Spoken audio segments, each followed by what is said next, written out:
L'Islande est un pays magnifique et beaucoup de ceux qui regardent cette vidéo ont certainement envie d'y faire un tour. Moi, en tout cas, c'est mon cas. J'aimerais bien y aller un jour pour voir ce que c'est. Alors là, je vous montre des paysages qui montrent à quel point eh bien, ce pays a l'air absolument extraordinaire. Donc, on a des paysages de ce genre. Franchement, ça a l'air d'être à couper le souffle.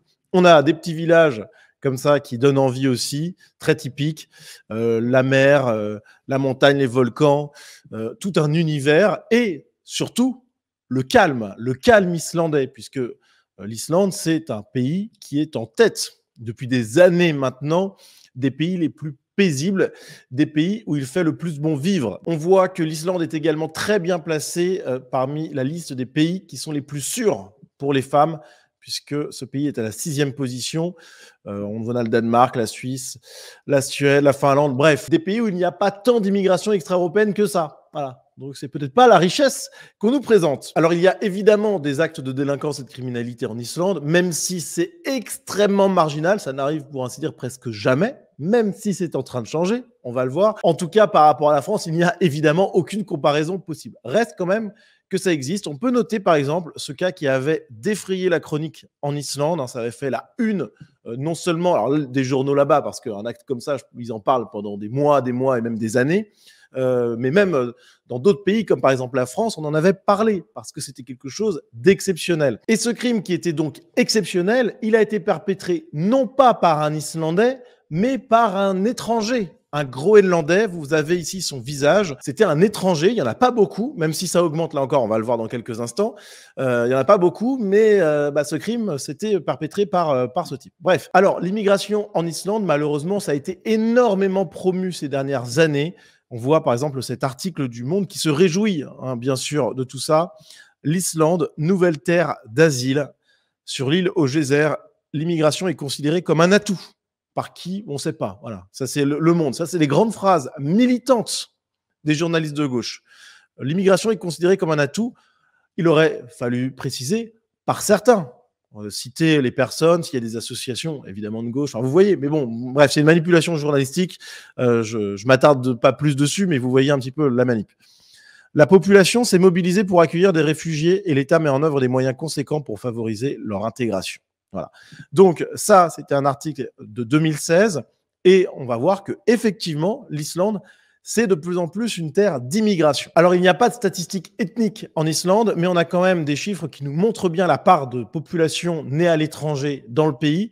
Et les chiffres sont absolument édifiants. Pour bien vous montrer l'accélération complètement folle de l'immigration en Islande, on va comparer 2014 à 2023. Alors, en 2014, il y avait 37 000 personnes nées à l'étranger qui étaient présentes en Islande, soit 11,4% de la population, ce qui est déjà énorme, puisqu'on est sur une population totale en 2014 de 325 000 personnes. C'est pas grand-chose, c'est une ville française. Donc, vous avez quand même déjà 37 000 personnes qui venaient d'ailleurs, immigrées. Et en 2023, vous aviez 83 000 personnes nées à l'étranger qui vivaient en Islande, soit 27,3% de la population totale. Donc en moins de 10 ans, on est passé de 11,4% d'immigrés vivant en Islande à 27,3%. C'est absolument gigantesque. Alors il y a quand même quelque chose à noter qui est extrêmement important, c'est que la grande majorité, voire même la quasi-totalité de ces immigrés proviennent de pays européens. On n'a pas de gens qui viennent vraiment de pays extra-européens, sauf à la marge.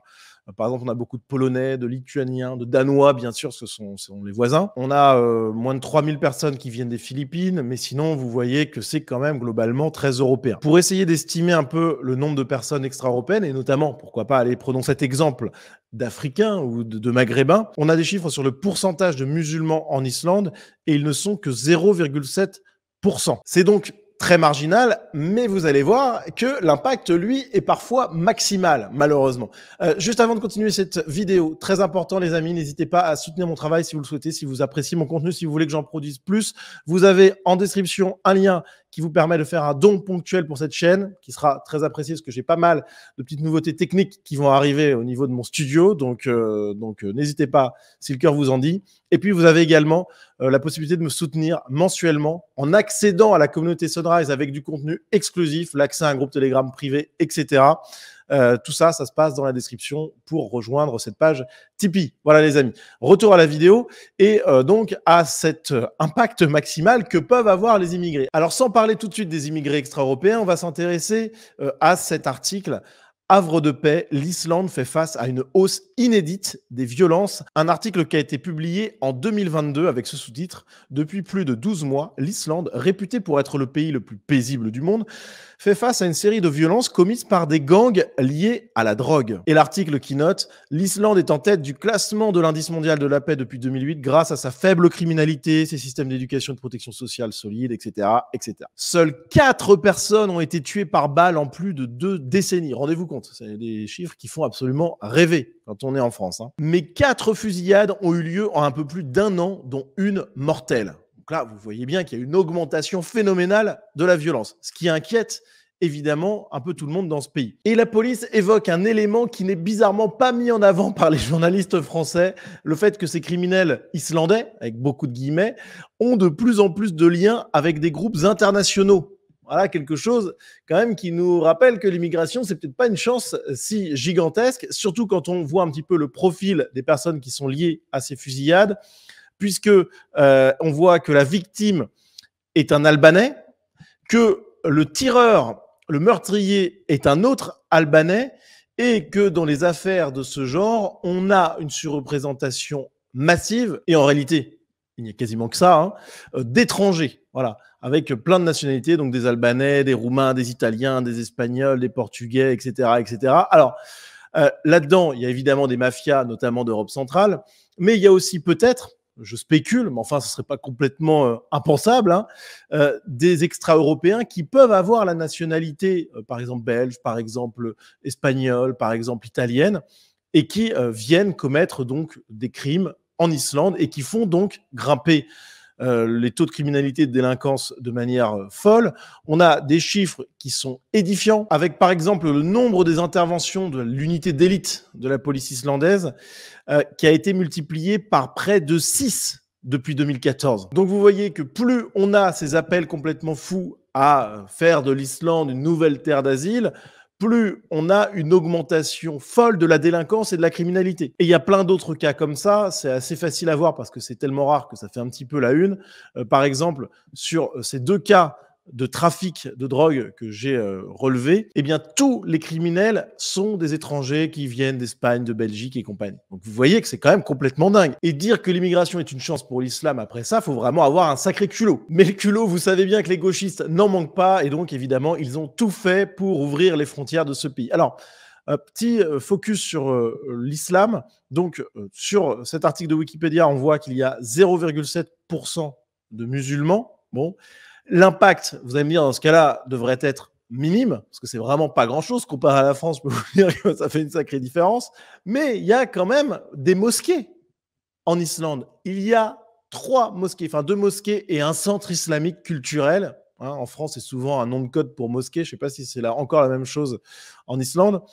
Mais il y a 3 mosquées rien qu'à Reykjavik. Enfin, c'est quand même gigantesque. Tout ça pour quelques 0,x% de population. Donc, vous voyez que l'islamisation de l'Islande, elle n'en est qu'à ses prémices, et j'espère qu'elle en restera à ça, mais elle existe déjà en réalité. Donc, jusqu'en Islande, on a des mosquées, jusqu'en Islande, on a des musulmans qui ont... Alors là, c'est quand même un petit peu en sourdine, évidemment, mais qui ont quand même une volonté d'expansion et de marquer le territoire. Bon, ceci étant dit, l'Islande essaie quand même de réagir, et ça, c'est quand même très positif. On a le site Infomigrants, qui déclare « L'Islande durcit sa loi contre l'immigration pour lutter contre les abus du système d'asile ». Donc il y a une réponse politique, à cette hausse de la délinquance et de la criminalité causée par l'ouverture des frontières, et 2 aussi, parce que c'est important, au fait que l'Islande ne peut pas accueillir énormément de personnes. Voilà, sur une petite population, moins de 350 000 personnes, c'est évident qu'on ne peut pas avoir une politique d'accueil délirante, puisque là,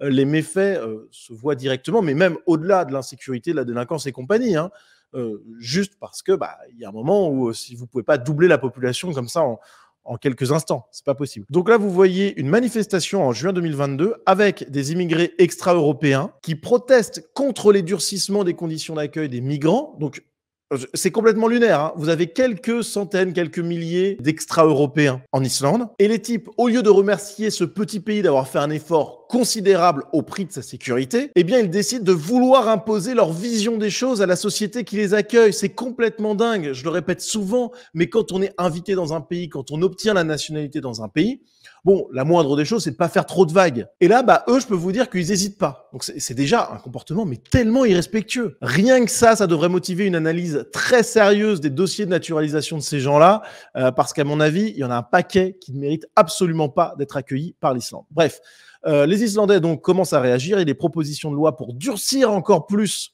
les choses pour les demandeurs d'asile. Donc ça, c'est il y a quelques semaines seulement qu'on a une nouvelle loi qui a été étudiée, avec une scène complètement folle qui a eu lieu il y a quelques jours.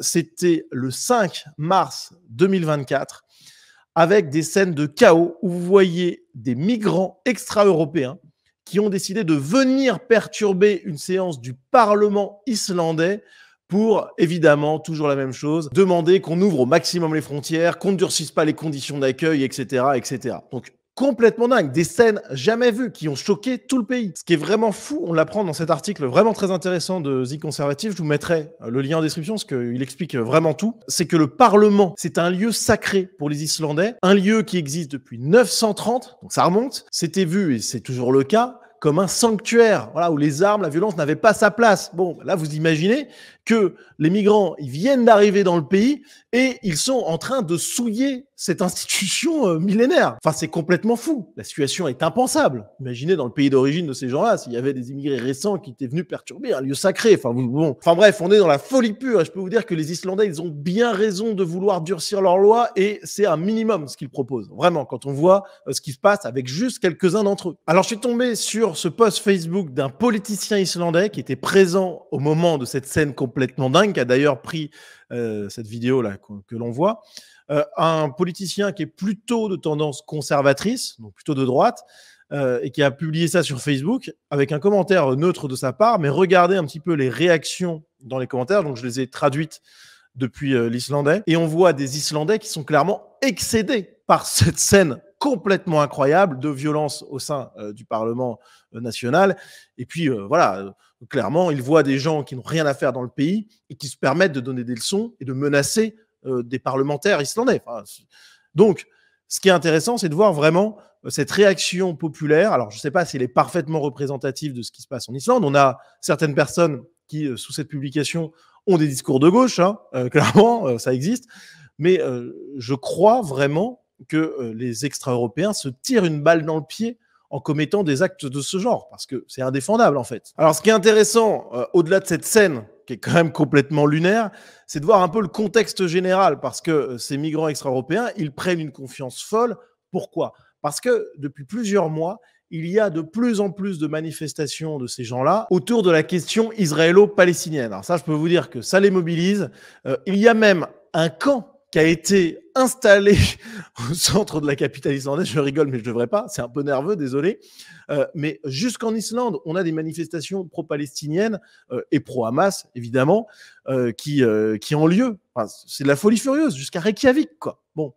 Et ce qui est extraordinaire, c'est de voir que ces manifestations-là, elles ne sont pas innocentes. Il y a une véritable organisation qui vise à déstabiliser clairement l'Islande, d'autant plus que là c'est incroyable, c'est que l'Islande a été plutôt accueillante avec les fameux réfugiés, avec beaucoup de guillemets, palestiniens. Voilà, elle en a accueilli près d'une centaine, ce qui pour l'Islande est quand même gigantesque. Bon, et dans cet article de The Conservative, on se rend compte qu'il y a de plus en plus de protestations violentes en Islande à propos de la question israélo-palestinienne. Et donc cet article de The Conservative, il note l'influence de 2 personnes dans l'organisation de ces manifestations, de ces mobilisations, parfois violentes, hein, contre des politiciens islandais. Un journaliste islandais qui est financé par une organisation extrémiste appelée le Parti socialiste, est également cité à un autre activiste qu'on imagine de gauche radicale. Et également, c'est très intéressant, une turco-islandaise qui est un petit peu à la manœuvre derrière ces mobilisations. Donc on voit qu'il y a non seulement la bêtise, l'arrogance, le culot incroyable de ces extra-européens qui, à peine arrivés, mettent un bordel pas possible dans ce pays qui est pourtant si calme, si pacifique et si accueillant. Mais il y a en plus de ça l'influence des gauchistes derrière. Et le résultat de ce cocktail, eh bien, c'est cette scène vraiment incroyable qui a, je le répète, choqué les Islandais et qui montre que même avec un tout petit nombre d'entre eux, parce qu'ils ne représentent pas grand-chose, on a vu les chiffres en début de vidéo, enfin, c'est quasiment rien, même un tout petit nombre d'entre eux, ça suffit à pourrir un pays. Voilà, c'est ça la réalité. Ils sont en train de tout faire pour ouvrir encore plus les frontières, pour favoriser la déstabilisation, la destruction de l'identité islandaise, parce que ultimement c'est ça. Hein. Ça commence avec quelques manifestations, quelques mosquées, et puis derrière on se retrouve avec la Seine-Saint-Denis. Bon, mais même à quelques-uns, ils n'ont pas la décence de se tenir à carreau. Je suis vraiment choqué de voir ça jusqu'à l'Islande, jusqu'à ce petit pays si beau, si sûr, si accueillant même pour eux, ce qui est donc la grande erreur de l'Islande. Mais ils vont venir foutre le bordel en fait. Voilà, c'est incroyable. Franchement, c'est terrible de voir l'Islande subir ça en si peu d'années en plus, parce qu'on a vu que tout avait augmenté en moins de 10 ans en réalité. Donc j'espère vraiment pour eux qu'ils vont réussir à réagir. En tout cas, ça nous montre bien que notre combat pour défendre l'identité française, la civilisation européenne dans son ensemble, et lutter contre l'immigration extra-européenne qui est en train de tiers-mondiser notre pays et notre continent, c'est le bon combat. Voilà, les amis, merci à vous d'avoir suivi cette vidéo jusqu'au bout. N'hésitez pas à soutenir mon travail. Vous avez un lien vers ma page Tipeee en description pour rejoindre la communauté Sunrise. Et puis, vous avez aussi la possibilité de faire des dons ponctuels, sachant qu'il y a, comme je l'ai déjà dit dans cette vidéo, mais c'est important de le dire quand même, des dépenses techniques qui arrivent bientôt. N'hésitez pas, ça sera évidemment reçu avec grand plaisir. Merci d'avance, les amis, et à très vite.